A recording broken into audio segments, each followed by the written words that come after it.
The grand hall of the Galactic Council glittered with the light of 1,000 stars.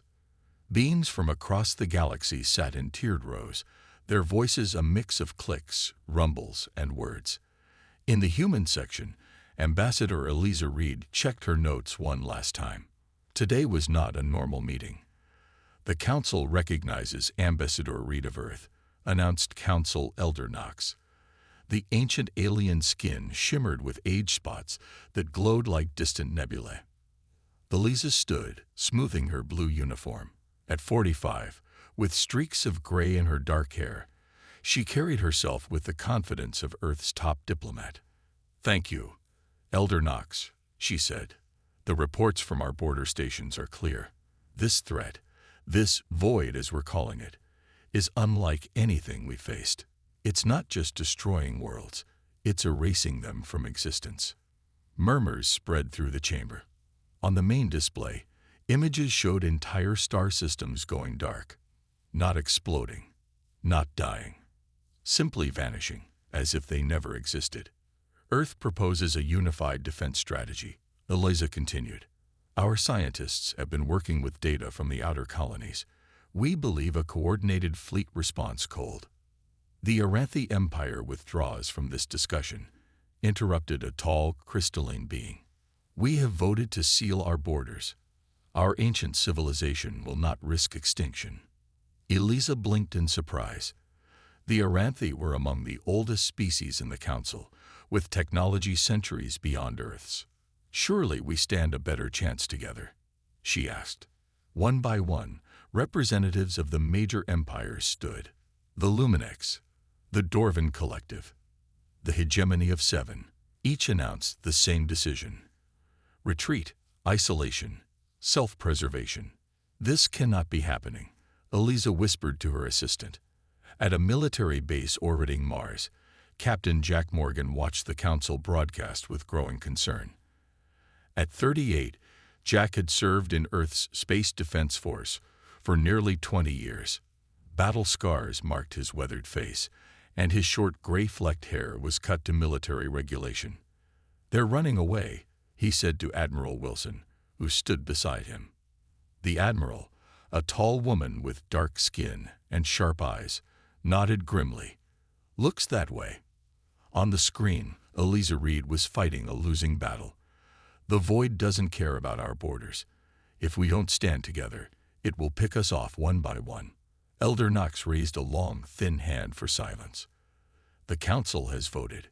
Each empire may choose its own path. This meeting is. Earth has not voted." Eliza's voice rang through the chamber. Jack leaned forward, watching intently. "Earth stands with any who wish to fight," Eliza declared.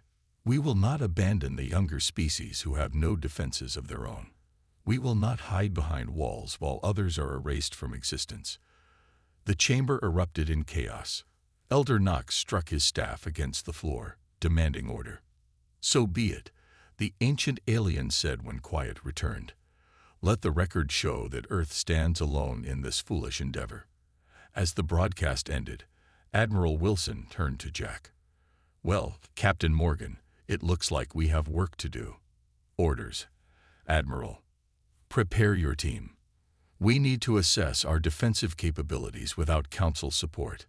Jack nodded. "And the border colonies, the refugee situation?"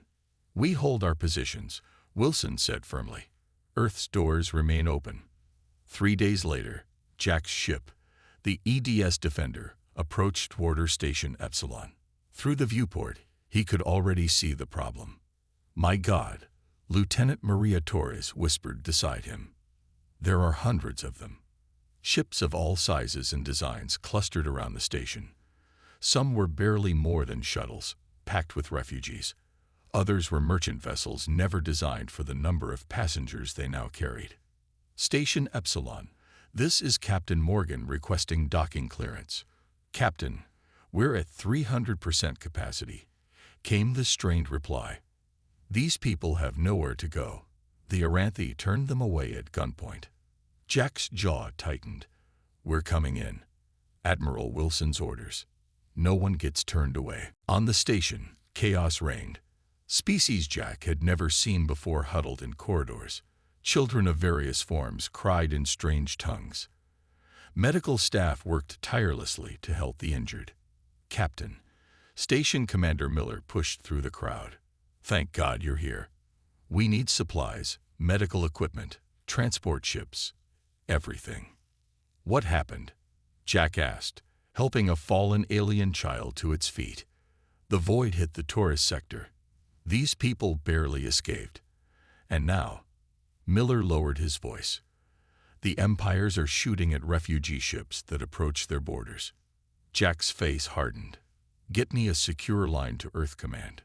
In her office at Galactic Council headquarters, Eliza Reed watched recorded footage of the refugee crisis.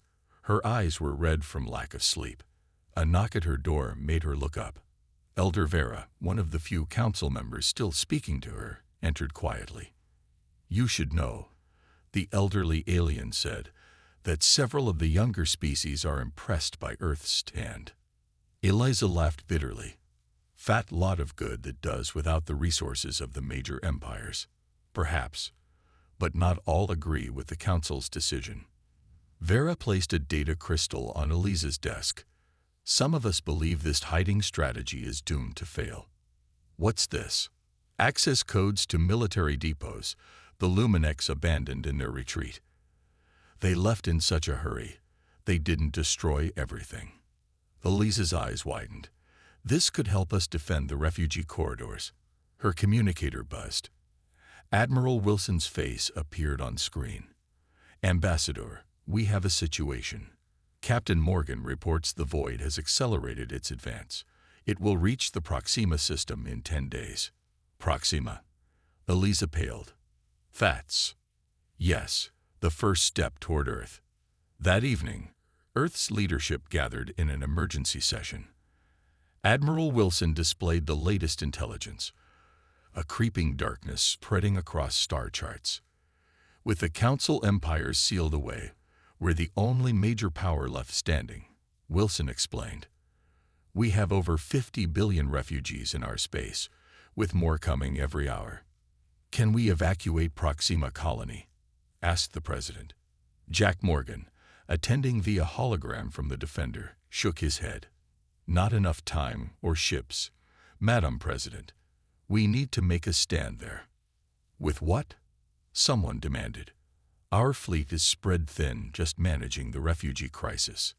Eliza stepped forward, holding up Vera's data crystal. "We may have just found some help." She outlined the abandoned military depots and the technology they might contain. "It's a long shot," Admiral Wilson said carefully, "but it's the best we got." "There's something else," Jack added. "The refugees aren't just civilians. We've identified military personnel, scientists, engineers. These people can help us fight." The President looked around the room, studying each face before speaking. 40 years ago, humanity joined the Galactic Council as the newcomers, the young species with big dreams and bigger questions. She stood straighter. Today, those who should lead have chosen to hide. So be it. If Earth must stand alone, then stand we will. Admiral Wilson nodded firmly. "We'll need to reorganize our forces. Captain Morgan, your team will head to those depot coordinates." "Yes, Admiral." Ambassador Reed, reach out to those younger species Elder Vera mentioned. "We'll need every ally we can get." Eliza nodded, determination replacing the exhaustion in her eyes. As the meeting ended, Jack gazed out at the stars from his ship. Somewhere out there, darkness was spreading. Not just destruction, but complete erasure. And for reasons he couldn't fully explain, humanity had chosen to fight when ancient empires had fled. "Captain." Lieutenant Torres approached. "The crew is asking questions. They've heard rumors." Jack turned to her. "Tell them the truth. Every empire closed their doors, but humans chose to fight for them. And we'll keep those doors open as long as we can." Across human space, preparations began. A battle was coming that would test not just their weapons, but their resolve. And as the void crept closer, one question remained. Could humanity's open doors hold against the coming storm? The abandoned Luminex outpost hung in space like a forgotten toy, once gleaming with the advanced technology of one of the galaxy's oldest civilizations. It now drifted dark and silent. Captain Jack Morgan guided his ship, the Defender, into the main docking bay. "Scan complete, Captain," reported Lieutenant Torres. "Life support systems are minimal, but the station's core is intact." Jack nodded. "Let's see what they left behind." His team moved through the shadowy corridors, their flashlights cutting through darkness that had likely not been disturbed in weeks. The Luminex had retreated quickly, leaving much of their equipment behind. "Captain, you need to see this," called a voice over the comm. Jack followed the directions to a massive hangar. When the doors slid open, he couldn't help but whistle. Before him stood rows of Luminex battle mechs, tall, powerful machines that could operate in space or on a planet's surface. "There must be at least 50 of them," Torres said, her eyes wide. "And weapon storage in the next section," added another team member. "Enough to arm a small fleet." Jack activated his comm. "Admiral Wilson, you're going to want to hear this." Back on Earth, Dr. Alan West hunched over his workstation. At 36, with untidy brown hair and perpetually tired eyes, he looked older than his years. As Earth's leading xenobiologist, he hadn't slept properly since the first Void encounter. "Are you seeing this?" he asked his assistant, pointing to the screen. "These readings from the Void scout ship that attacked Outpost 7. "What am I looking at, Doctor?" "It's not just destroying. It's consuming." Ellen ran a hand through his hair. "Information patterns, evolutionary data, consciousness itself. It's like it's feeding on the essence of what makes species unique." A knock at the lab door interrupted them. Ambassador Reed entered, looking as tired as Alan felt. "Dr. West, please tell me you have good news." Alan gestured at his findings. "Not good news, exactly, but important." He explained his theory about the Void's true nature. It's not mindless destruction. There's purpose here. Eliza frowned. "What kind of purpose?" "I think it's harvesting evolutionary data. Different species represent different solutions to survival. The Void is collecting these solutions like a cosmic library is collecting books. But destroying the originals in the process," the Eliza noted grimly. Elan nodded. "Exactly. And there's something else." He pulled up another display. "These energy readings suggest the Void entities have a communication network. They're coordinated, which means they might have a central control system that could be disrupted," Eliza said, understanding dawning in her eyes. "It's just a theory," Alan cautioned. "But yes, find the right frequency, and we might be able to hurt them." On the frontier colony of New Hope, Governor Lucas watched the growing crowd of refugees with a mix of concern and pride. His small world, home to barely 3 million humans, now hosted nearly 1 million aliens of various species. "Another convoy arriving, sir," his assistant reported. "Mixed group, mostly families from the Orient sector." Lucas nodded. "Set up the new shelters in the Eastern District, and double the food production order." "Sir, we're already at maximum capacity for our resources." "Then find more," Lucas said firmly. Earth made a promise. "We keep our doors open." A commotion near the spaceport drew his attention. A sleek ship, unlike the refugee vessels, had landed. Its design was unfamiliar, but clearly military.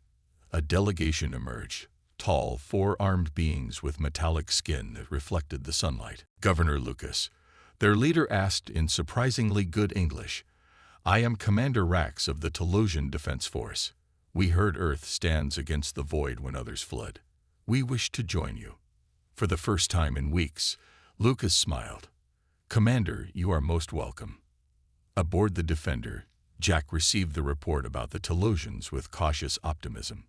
"One young species with a small fleet isn't going to turn the tide," Torres warned. "No," Jack agreed, "but it's a start." His comm unit chimed with an emergency signal. Admiral Wilson's face appeared, grim and urgent. "Captain, we have confirmation. The void has entered the Proxima system. The colony is under attack." Jack's blood ran cold. "How bad?" "Bad, but the governor managed to get a distress signal out with data you need to see. We're sending coordinates for an emergency rendezvous. Get those Luminex weapons online and meet us there." "What about the colony?" Wilson's expression darkened. "We've lost contact." Hours later, the defender approached the designated coordinates. What Jack saw made his heart sink. The refugee ships, packed with civilians, formed a chaotic cluster around the few Earth military vessels available. "This is our defense fleet," Torres whispered. "It's all we've got," Jack replied as they docked with the command ship. Admiral Wilson met them in the war room, where holograms showed the devastation at Proxima. Where a thriving colony of 8 million had stood, there was now just emptiness. Not destruction, but complete erasure. "Dr. West believes he's identified a weakness," Wilson explained, bringing up the scientist's findings. "But we need time to develop a weapon that can exploit it." "Time is something we don't have," Jack pointed out. "The void will reach the Tau Ceti colonies next, then Alpha Centauri, then Earth," Wilson finished. "I know." A communication officer burst into the room. "Admiral, we're receiving a transmission from, well, we're not sure. It's coming from inside Luminex space." The main screen activated. The face that appeared belonged to a younger Luminex, his crystalline features set in what seemed to be determination. "This is Sub-Commander Trell of the Luminex 7th Fleet. I am broadcasting on an encrypted channel. Our leaders have forbidden contact, but many of us disagree with their decision." Jack and Wilson exchanged surprised glances. "Why are you contacting us?" Wilson asked carefully. "Because we've been monitoring your efforts. Because many of us believe hiding will only delay the inevitable." Trell paused. "And because we have information about the void that our leaders have kept secret." "What kind of information?" Jack demanded. "This isn't the first time the void has appeared in our galaxy. There are ancient records, suppressed by the Council. The void came before, millions of years ago. Some of the elder species know this, but they've hidden the truth. The revelation hung in the air like a physical presence." "Why would they hide this?" Wilson asked. "Because last time, the only effective defense came at a terrible cost. A sacrifice the elder species are unwilling to make again." Trell's image flickered. "I cannot maintain this connection much longer, but there are those among us who will help you. Watch for our signal." The transmission ended. "Can we trust this?" Torres asked. Jack turned to Wilson. "Whether we can or not, we need to follow it up. If the Council species have information about fighting the void." An alarm blared through the ship. "Multiple contacts detected," called an officer. "Void entities approaching from 3 vectors." Wilson straightened. "Battle stations. All ships formed defensive positions around the refugee vessels." As crew rushed to their posts, Jack caught the Admiral's arm. "We're outnumbered and outgunned. This could be a slaughter." Wilson met his gaze steadily. "Then we'll make it a glorious one, Captain, because every minute we buy is another minute for those refugee ships to get further from the void, another minute for Dr. West to find a weakness." Jack nodded and turned to his team. "Let's get those Luminex weapons online. Today we show the galaxy what happens when you corner humans." Outside, the darkness of space seemed to ripple as the void entities approached, not ships in any conventional sense, but patches of absolute nothingness that consumed the stars behind them. Humanity's first true stand against the void was about to begin, while elsewhere in the galaxy, sealed empires watched from behind their borders, wondering if the young, reckless species from Earth had doomed themselves, or if they might actually succeed where ancient civilizations feared to try. The battle lasted 16 hours. 16 hours of desperate fighting against an enemy that seemed impossible to harm. Human ships fired weapons that passed through void entities without effect. The Telosian vessels, with their more advanced technology, managed to push back the darkness briefly, but even they couldn't hold for long. Then Captain Jack Morgan gave the order. Deploy the Luminex weapons. From the Defender's cargo bay, the stolen battle mechs launched into space. Each stood 30 feet tall, piloted by a human who had received only the most basic training on the alien technology. Jack himself piloted the lead mech, his movements clumsy at first, then growing more confident. The mech's weapons glowed with strange blue energy. When they fired at the void entities, something remarkable happened. The darkness flinched. It's working. Torres shouted over the comm. The Luminex weapons are hurting them. For the first time, the void retreated. Not far, and not for long, but enough to give the human fleet precious time to regroup. Back on the command ship, Admiral Wilson studied the battle data with Dr. West, who had arrived just before the fighting began. The Luminex weapons operate on a frequency that disrupts the void's energy pattern. Alan explained, his eyes fixed on the readings. It's not enough to destroy them, but it's a start. Can we reproduce this technology? Wilson asked. Alan shook his head. Not quickly. The Luminex are thousands of years ahead of us technologically, but he pulled up another display. If we can capture more of their abandoned equipment, I might be able to modify our existing weapons. Wilson nodded grimly. Then that's our priority. We need tow. An officer interrupted. Admiral, multiple ships dropping out of faster-than-light travel. Unknown configuration. The main screen showed a dozen sleek vessels approaching. Their design was unfamiliar, neither human nor Telosian. More void? Wilson asked tensely. No, the officer replied. They're broadcasting on all frequencies, audio only. This is Representative Thull of the Allied Minor Species. We witnessed your stand against the void. We wish to join you. Hours later, the command ship's meeting room was filled with aliens of various species. Some were barely 4 feet tall with multiple eyes. Others towered over the humans with bodies that seemed made of living stone. What they had in common was their youth. All were species that had achieved space travel within the last few thousand years, making them children in the eyes of the Elder Council races. Representative Thull, a being with gold-flecked skin and 4 arms, spoke for the group. The Council abandoned us. When they sealed their borders, they left the younger species to die. But you escaped, Jack observed. Thull nodded. Some of us. Others. His voice faltered. Others are already gone, consumed by the void. Why come to us? Admiral Wilson asked. Earth is just one world. We're fighting, yes, but our chances are better than no chance at all. Thull finished. And you fight not just for yourselves, but for others. This is rare.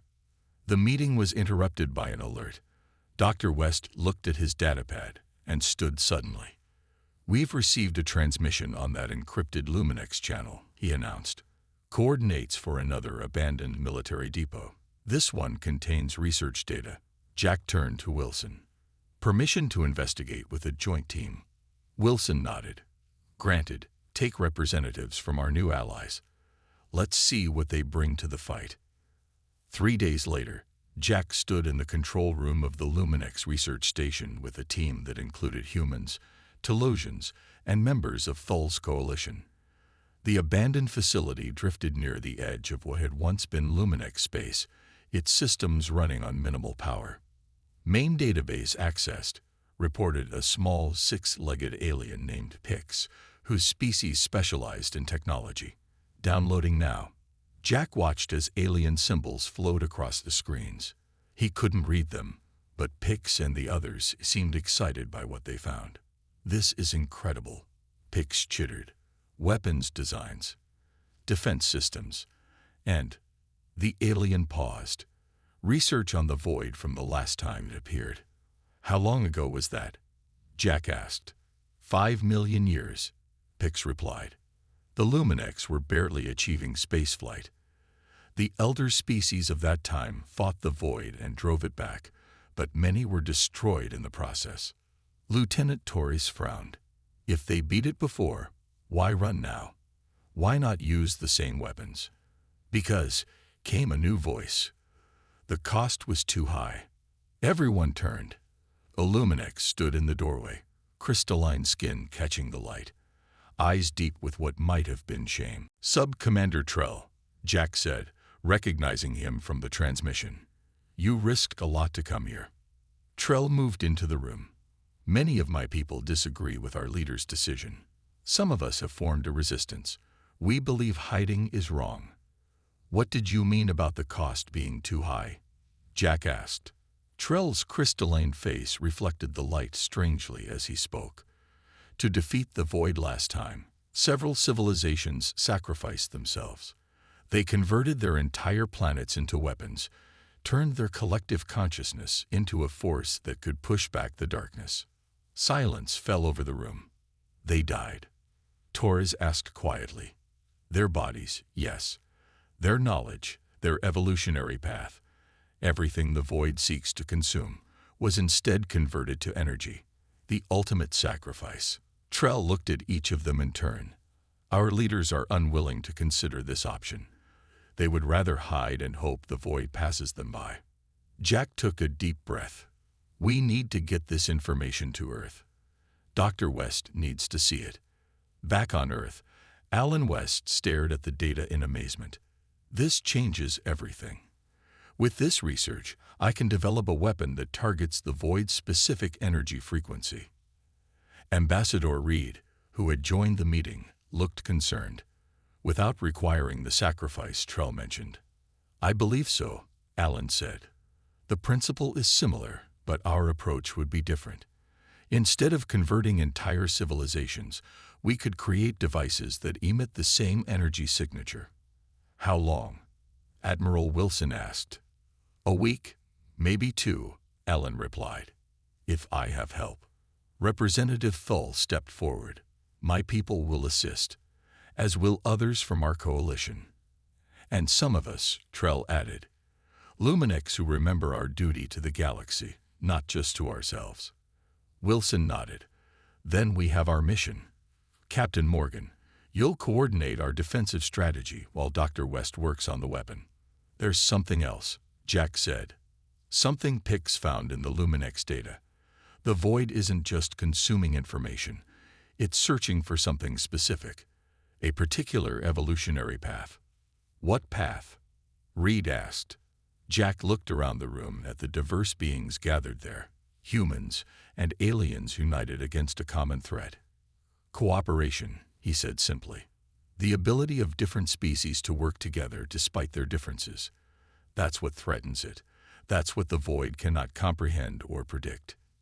Thull's golden skin seemed to glow brighter. "Then we are its worst nightmare. A coalition of the willing, standing together when the ancient powers have fled."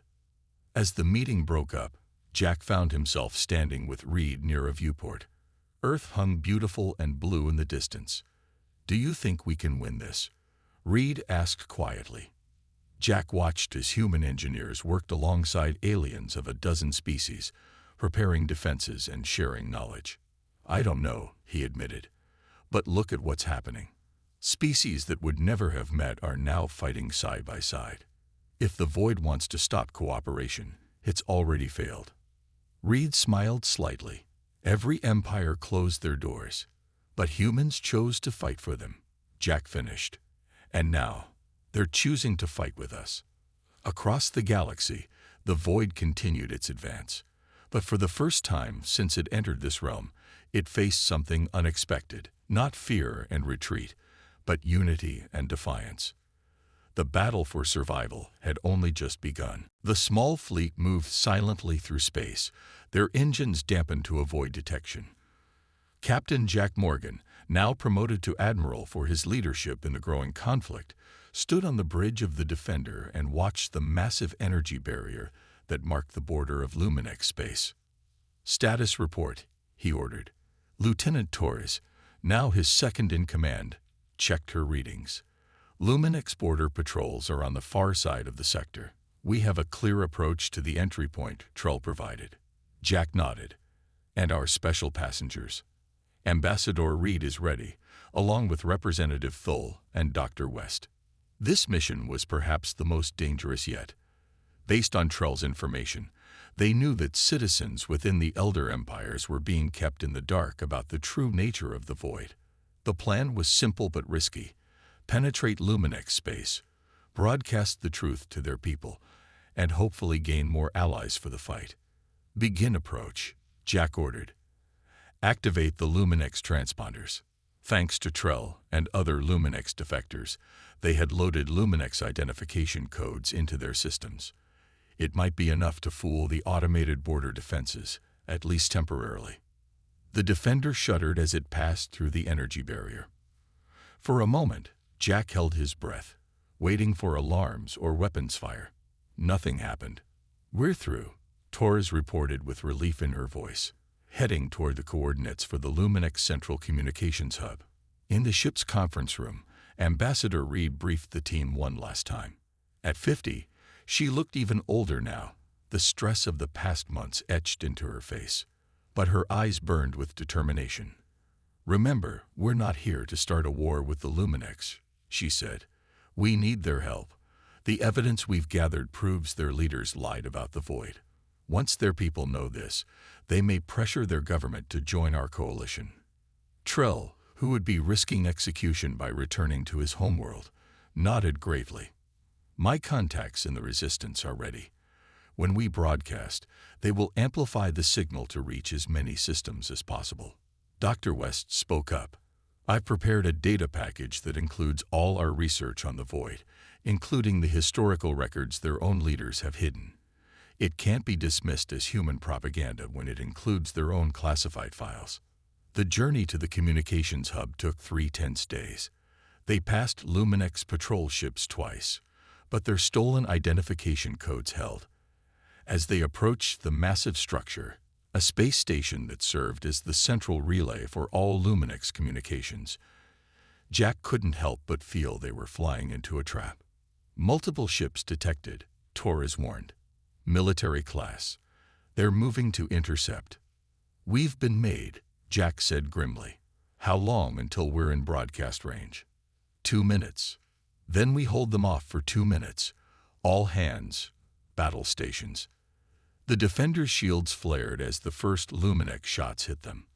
Unlike the Void, these were enemies they understood. Ships with weapons and shields, pilots who could be outmaneuvered. "Return fire, defensive pattern only," Jack ordered. "Target their weapons systems, not their engines. We're not here to kill anyone."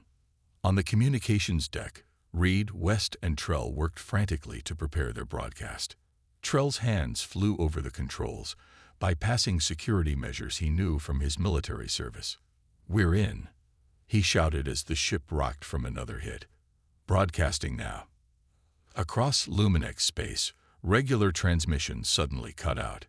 Instead, citizens saw the face of Sub-Commander Trell, a known traitor according to their government, alongside a human woman and a strange alien with golden skin. "People of the Luminex Empire," Trell began, "I am speaking to you from outside our borders. What I am about to show you has been hidden by our leaders." The broadcast continued, showing evidence of the Void's advance, the destruction of entire systems, and most damning of all, the historical records proving the Luminex leadership knew how to fight the Void, but chose to hide instead. "The humans have kept their doors open," Trell continued. "They fight not just for themselves, but for all who seek shelter. While our empire hides, younger species face extinction. I ask you, is this the legacy we wish to leave? Are we the Luminex who conquered the stars, or the Luminex who hid while others died?"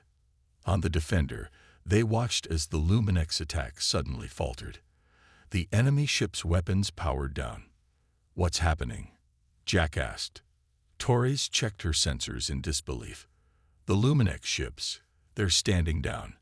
And look, the broadcast is being picked up and retransmitted through their entire network. It's spreading everywhere."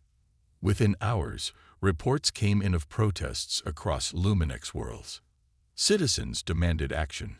Military units declared support for the open door policy, and government officials scrambled to contain the spreading rebellion. 3 days later, Jack and Reed stood in what had once been the private chambers of the Luminex High Council. The crystalline beings who had once voted to seal their borders now faced a delegation from Earth and the coalition of younger species. "The people have spoken," said the Luminex Chancellor, his voice brittle with suppressed anger. "Our military will join your coalition." "And your borders?" Reed pressed. "Will they remain closed to refugees?" The Chancellor looked like he might refuse, but a younger Luminex counselor stepped forward.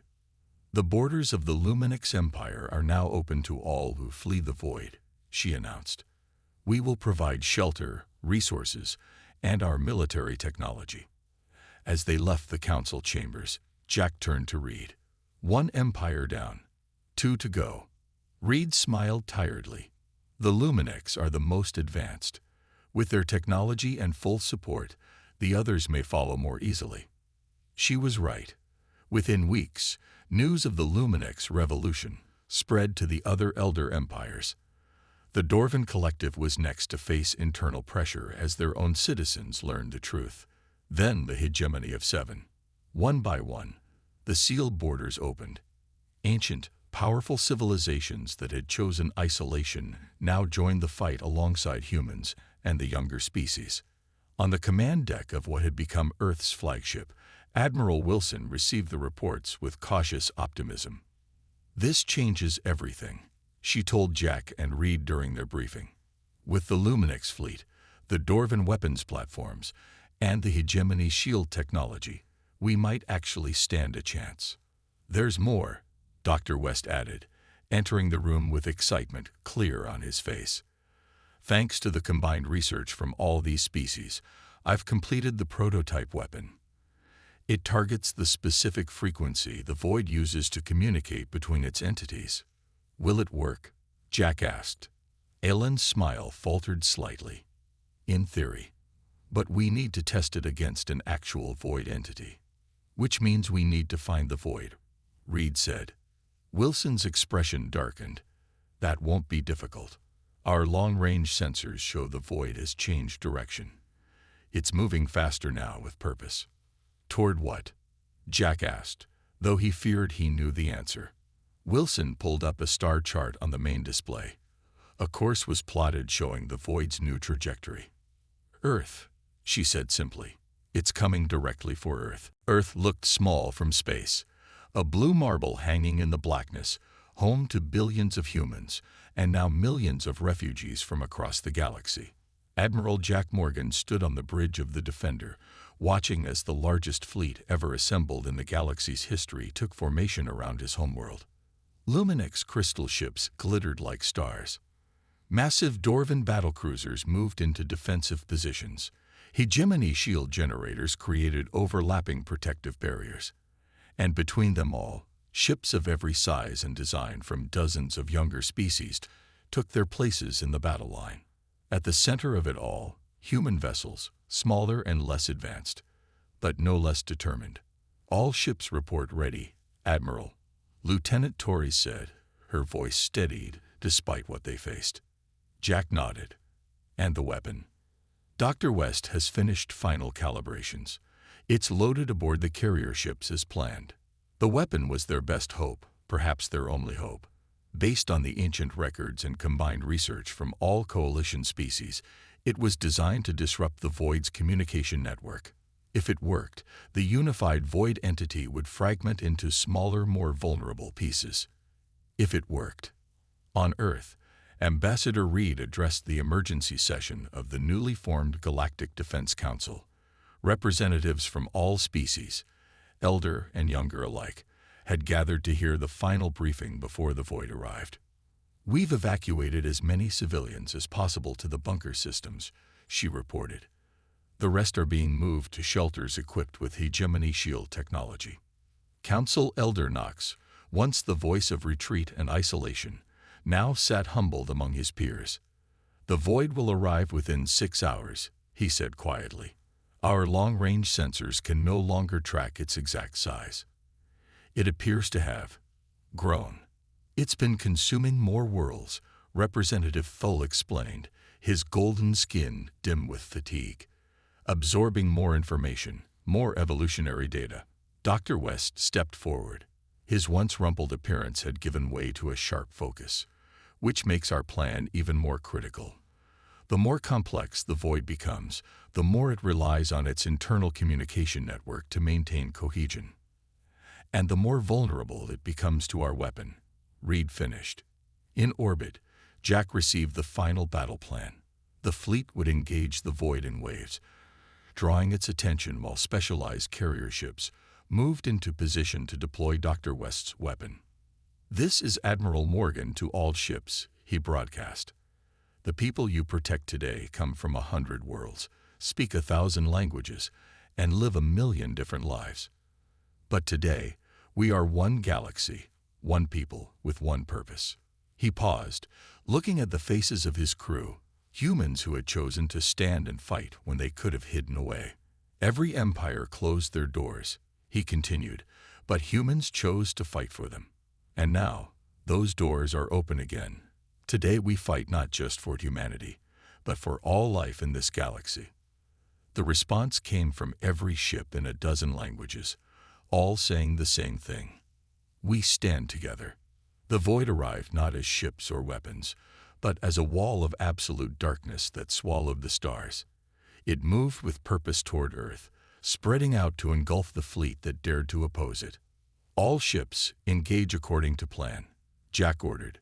"First wave, advance." The battle began. Luminix crystal ships fired weapons that tore holes in the darkness, temporary wounds that quickly closed again. Dorvan battlecruisers launched specialized missiles developed from Dr. West's research, creating disruptions in the void structure. For hours, the fleet fought a seemingly impossible battle. Ships were lost, swallowed by the darkness never to return. But the void's advance slowed as it faced resistance unlike any it had encountered before. "Carrier ships report ready position," Torres announced. Jack took a deep breath. "Deploy the weapon." From specialized vessels scattered throughout the fleet, hundreds of small devices launched toward the void. Each contained technology from multiple species: Luminix crystals to focus energy, Dorvan guidance systems, hegemony power cores, and at their heart, the frequency modulators Dr. West had designed. "Weapons away," Torres confirmed. "Impact in 30 seconds. On Earth, Reed and the Council watched the battle from the command center. The screen showed the darkness continuing to advance despite everything thrown against it. "It's not working," Elder Knox said, defeat in his voice. Dr. West checked his readings. "Wait. The devices are penetrating the void's outer layer. They're reaching the coordination nodes." On the Defender, Jack watched as the first devices detonated inside the void. At first, nothing seemed to happen. Then, gradually, the solid wall of darkness began to flicker. "Energy readings are fluctuating," Torres reported, excitement breaking through her professional demeanor. "The void is losing cohesion." More devices detonated, and the effect spread. What had been a single unstoppable force began to break apart into smaller entities, each still dangerous, but no longer connected to the whole. "All ships, attack the fragmented sections," Jack ordered. "Target the areas between the divisions." The fleet surged forward, no longer defensive, but on the attack. Luminix weapons that had barely slowed the unified void now carved through the separated sections. Dorvan missiles found vulnerable points. Hegemony shields protected ships that would otherwise have been lost. And human vessels, nimble and determined, darted between larger allies, striking at weak points and drawing fire away from damaged ships. For the first time since it entered the galaxy, the void retreated. Hours later, the last fragments were being hunted down by specialized task forces. Jack stood in the Earth Command Center with Reed, Dr. West, and representatives from all coalition species. "We've won," Reed said quietly, as if afraid to believe it. Jack shook his head. "We've survived. Winning means making sure this never happens again."